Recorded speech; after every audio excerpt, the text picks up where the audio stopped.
Bukhari şerifte gelet Abu Said Hudri radıyallahu anhudan Peygamber sallallahu aleyhi ve sellem aytdı. İnne aktara ma akhafu aleykum. Men sizlerge korkkan nersemden en köpü ma yukhrijullahu lakum min barakatil ard. Allah Taala sizlerge жерден қазыналары, берекелерін açıp koyuyor. Bunda çetkanda dünyonu açıp veret. Baylıkta açıp veret. Uşul жерден sizlerden köpürak korkamın. Ne için?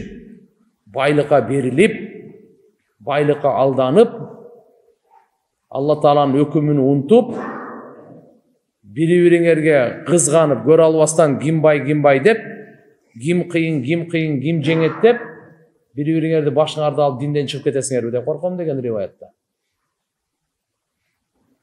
Мен сіздерге башқа риwayаттар келет, мен сіздерге мен кеткенден кейін ширк қылады деп қорқынышым жоқ деген. Бирок дүние сіздерге açılıp, дүниенің байлығы açılıp, ошолдан қорқамын деген. Айтып атат. Башқа риwayatта инна мимма ахафу алейкум ма юфтаху алейкум min zahratı dünya ve zinatiha. Sizlerge oşa korkkan dersem sizlerge açılıp dünyanın kozduğu, dünyanın zinatı. Uşlar açılgandan korkamdı. Fakala racul bir kişi aytdı. Hal ya'til hayr bi şer? Жақшылық жамандықты алып келиши мүмкүнбү? Суроо мындай болду. Bir kişi суроо атат. O Allah'ın elçisi. Жақшылық жамандықты алып келиши мүмкүнбү? Qala Abu Said Hudri radıyallahu anh sahaba. Бұл айтат, Fasamatan Nabi sallallahu aleyhi ve sellem hatta danantu. Peygamberimiz unçukpay kaldı dedi. Bu soruğa cevap bergen жоқ da. Unçukpay kaldı dedi, men oylandım deydi. Ay araftu men bildim. Annahu sallallahu aleyhi ve sellem yunzal aleyh. Peygamberimizge vahiy düşüp atat dep bildim deydi. Çünkü azı Kur'an emes, soru berdi kişi. Neni aytmakçыбыз? Peygamberimizin sünneti de vahiy. Peygamberimiz sallallahu aleyhi ve sellem'de sünneti dağı vahiy tuğanda. Elbette vahiy ikiye bölünet. Kur'an, bu tilavat matlu, tilavat kıla turgan Kur'an, kitap, bu vahiy. İkincisi gayru matlu, tilavat kılınmay turgan. Bu dağı vahiy, Kur'an-ı Kerim'den başka bu sünnet. Bu oyda atat Abu Said Hudri aytat. Men oylandım dedi. Bildim işte Peygamberimizga ne düşüp atat? Vahiy düşüp atat. Unçukpay algan bolçu da. Ve fi rivayetin dananna biz bildik deydi. Annahu yunzal aleyh. Men o jakta biz dep aytdı. Nege Peygamber sallallahu aleyhi ve sellem summa ja'ala yamsah Rasulullah sallallahu aleyhi ve sellem an jabinihi. Peygamberimiz peşenesini arçıy başladı deydi. Peygamberimizga vahiy düşkönde terlep ketediler. Soğuk mezgilde dağı Peygamberimizge vahiy düşkönde ter çıkıp ketediler. Ter dağı uşunday sulu çıkat ele, jönele bermettey bolup çıkçı. Nurlanıp çıkat ele teri Peygamberimiz. Fakale ayna sail dedi. Terini arçıp durup aytdı. Eba suro bergen kişi gana dedi. Suro berbedi.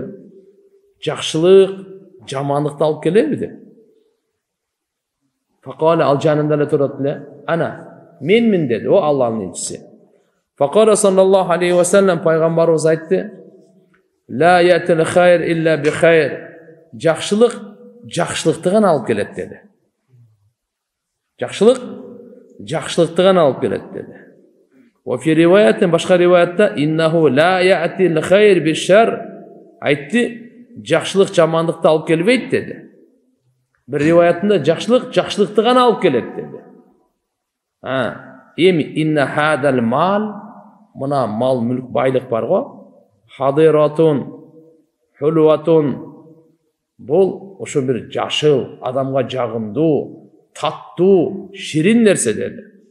Ve inne kullama anbata rabi yaqtulu habatan aw yulim.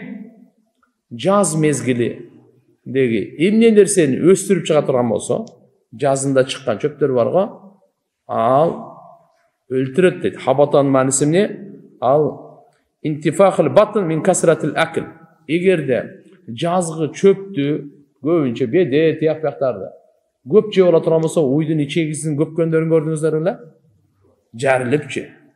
Малды da oşondoy köp jey turgan bolsa-çı, al sözsüz ziyany berет.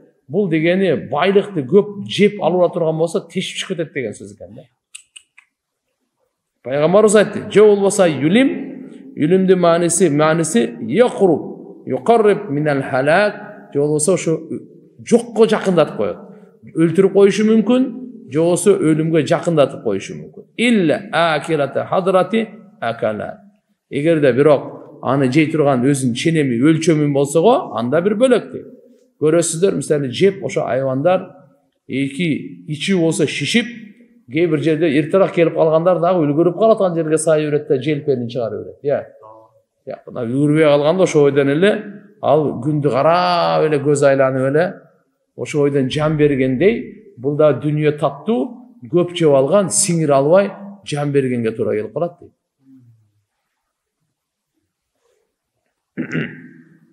Эми айтат, ман ахазаху би хаққихи, дүниенің ақысы менен ким ала турган болсо, мал мүлктү, ва вадаа фи хаққихи, жана ошонун акысына менен кое турган болсо, мындайча айтканда, акыйкаттуулук менен, туура жол менен дүнүйөнү тапса, жана туура жол менен аны койсо, сарптаса, анда фа ни'мал маунати хуа, анда бул андай дагы бир жакшы ал жардам берген.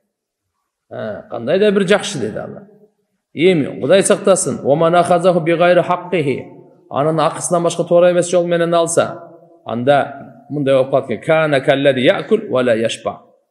Ал жеп тойбогонго окшоп калат дейт. Эми караңыз. Буну пайгамбарыбыз саллаллаху алейхи ва саллям мисал кылып түшүндүрүп берип атканын себеби, дүнүйөгө берилип, дүнүйөнүн ичиндеги бар нерсеге берилип, сокур болуп кала турган болсо дининен жана ахиреттен топ жана сараң боло берсе, Алланын акысын билбесе ошо мал мүлктөн текеберленип бузукулукка кете бере турган болсо, ошонун мисалы ушундай, ал сөзсүз зыян тартат жана жаман болот, аягы бактысыздык менен бүтөт деген сөз. Демек, дүнүйөгө келе турган болсок, бул жерде пайгамбар саллаллаху алейхи ва саллям айтып аткандай, дүнүйөгө берилип кетти, так, андан кийин дини жана ахиретинен сокур болуп калды. Дүнүйөгө берилип туруп, намазынан сокур, зикиринен сокур, тилаватынан, зекетинен, ахирети болсо, ахиретине даярдык, ой пикир жок өлөмүн деген. Өлгөндөн кийин мени эмне күтүп алат деп, алдын ала садака берүү деген пикир ою жок аныкычы. Мынандай сокур боло турган болсо, жана Алла субхана ва тааlanın акысын билбесе ошо байлыктан. Алла тааланын акысы бар байлыкта, зекет. Бейбечараларга бере турган, кембагалдарга бере турган. Андан кийин хатта батар текеберленет, бул сөзсүз каалайбы, каалабайбы. Көтөрүлгөн сайын текеберленип, кийин бузукулук кыла баштайт, эки жагын. Текеберлене берет, бул жактан арам ишти кыла берет. Себеп акча көп, бирөөнү Кудай сактасын, кордотконго, урдуртканга, жамандаганга, басмырлаганга, кээ бир жерларда өлтүрткөнгө, ошонун бардыгы ал акчасы менен ушундай арам иштерди кылып, ахиретинде дозоктун отун даярдай берет да. Өзү деле отун боло берет, даярдай берет. Эми кимде мал мүлктү дүнүйөдөн акысы менен алып акысына койсо дегени, важип укуктарды аткарса, Алла Таала фарыз кылып койгон укуктарды аткарса, жана ал дининен алек кылбаса, макулбу?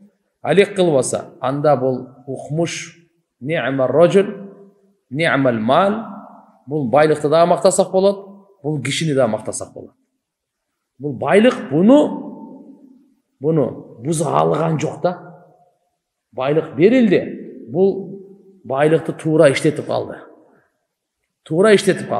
Акысын берип калды. Ошо байлыкка бир келген байлыкта чөмүлүп кеткен жок. Азгырылып кеткен жок.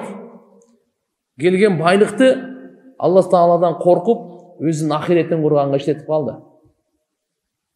Өзүнүн динине кемчилик кетирген жок. Намазды өз убагында окуду, зекетти өз убагында берди. Бейбечараларды Алланын акысы бар деп, аларга дагы жардам берип, кайрымдуулук кылып, кээ бир учурларда зекеттен ашыкча дагы, акысы бар алардын, ошолорго дагы берип турду. А бул бөлөк, бул адамды да мактасак болот, малды дагы мактасак болот.